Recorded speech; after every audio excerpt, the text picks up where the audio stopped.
آپ صلی اللہ علیہ وسلم نے چند صحابہ کو صرف اس مشن کے لیے بھیجا کہ جاؤ جا کر کسی بھی اونٹ کے گلے میں کوئی تانت بندھا ہو، کوئی ہار ہو، کوئی دھاگا ہو، کوئی گنڈا بندھا ہوا ہو، اس کو توڑ کر نکال کر پھینک دو۔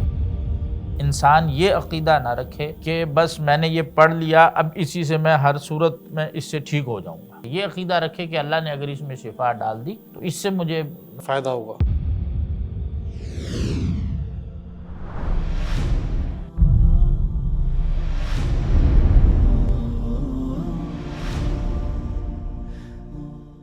السلام علیکم ورحمۃ اللہ۔ ناظرین اکرام، میں ہوں جمشید سلطان، میرے ساتھ موجود ہیں شیخ خالد حسین گوریا صاحب،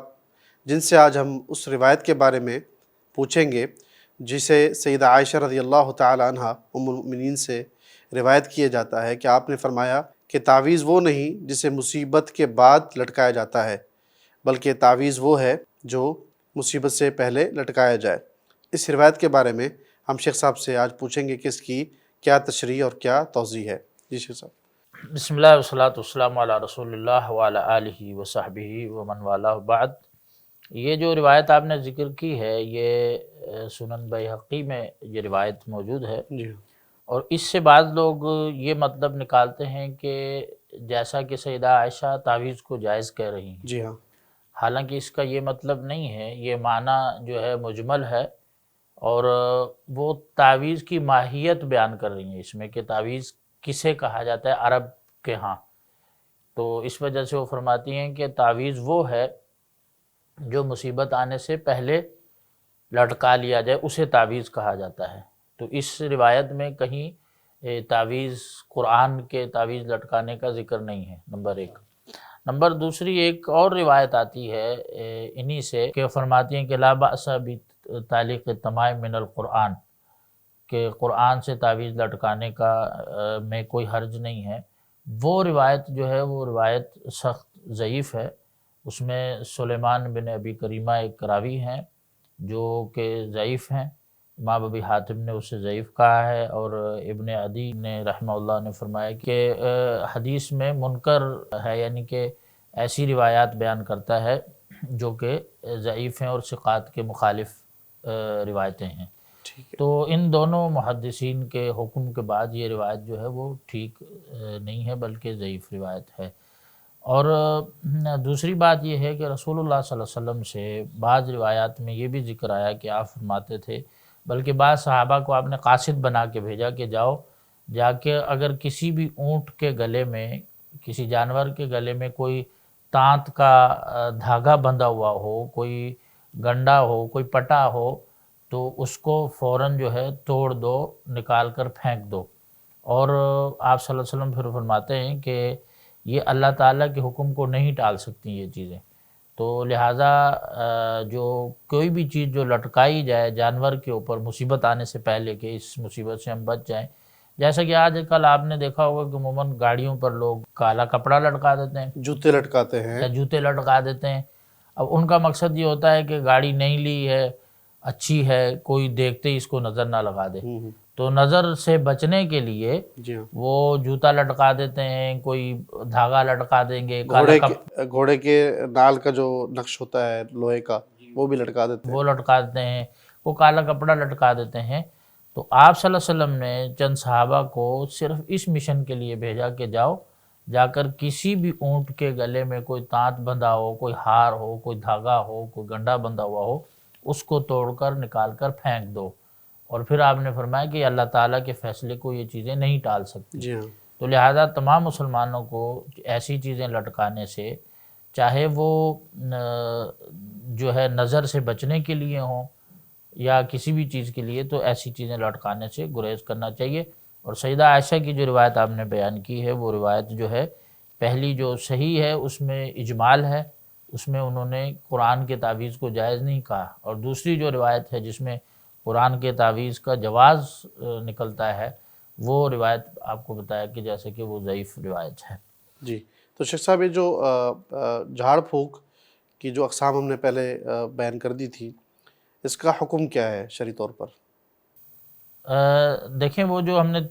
3 قسمیں بیان کی تھی، وہ تو ان کا تو حکم ہم نے ذکر کر دیا تھا کہ یہ ان میں جو صرف قرآن اور سنت سے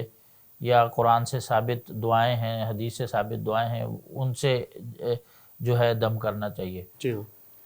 اب یہاں ایک اور مسئلہ آتا ہے، وہ یہ ہے کہ کوئی ایسا دم یا کوئی ایسی جھاڑ پھونک جس میں جو قرآن کی آیت نہ ہو یا حدیث نہ ہو، لوگوں نے اپنا ہی کوئی ایک تجرباتی طور پر کوئی الفاظ ایسے ہیں کہ لوگ ادا کرتے ہوں اور وہ ان الفاظ سے لوگوں کو شفا مل جاتی ہو، تو کیا اس طرح کے دم ٹھیک ہیں یا نہیں ہیں؟ تو ان کا جواب یہی ہے کہ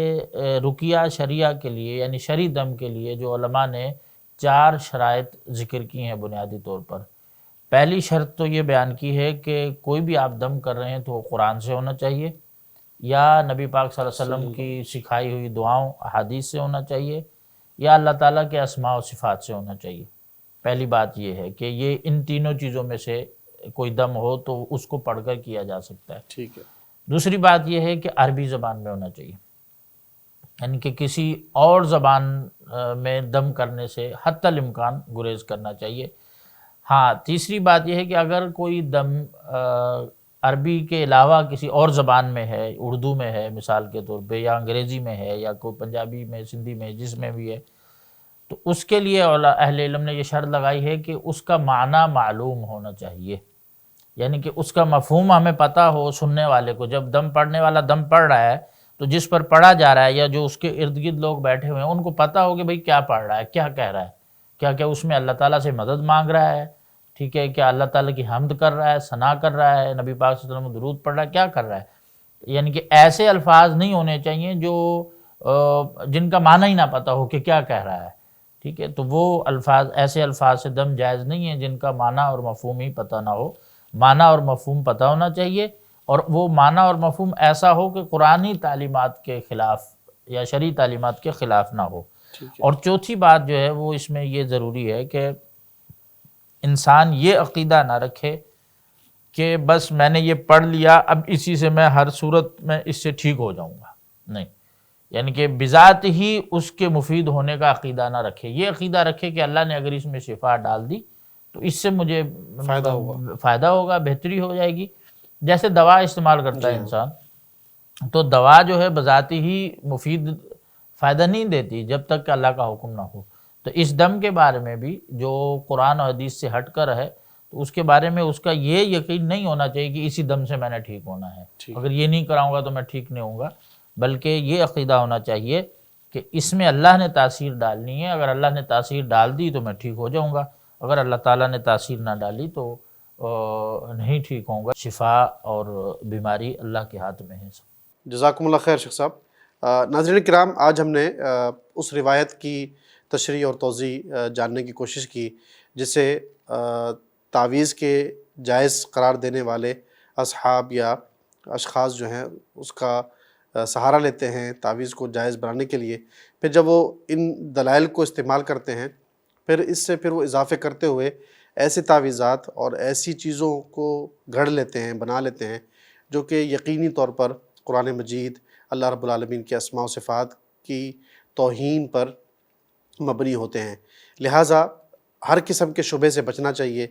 نبی کریم صلی اللہ علیہ وسلم نے شبہ سے بچنے کا بھی حکم دیا ہے، تو جب انسان شبہات سے بچ جاتا ہے تو وہ حقیقی حرام سے بھی بچ جاتا ہے، لیکن جو شخص شبہات میں پڑ جاتا ہے پھر وہ کہیں نہ کہیں کسی حرام کام میں بھی پڑ جاتا ہے۔ انشاءاللہ نئے ٹاپک کے ساتھ دوبارہ حاضر ہوں گے، تب تک کے لیے اللہ حافظ و ناصر ہو۔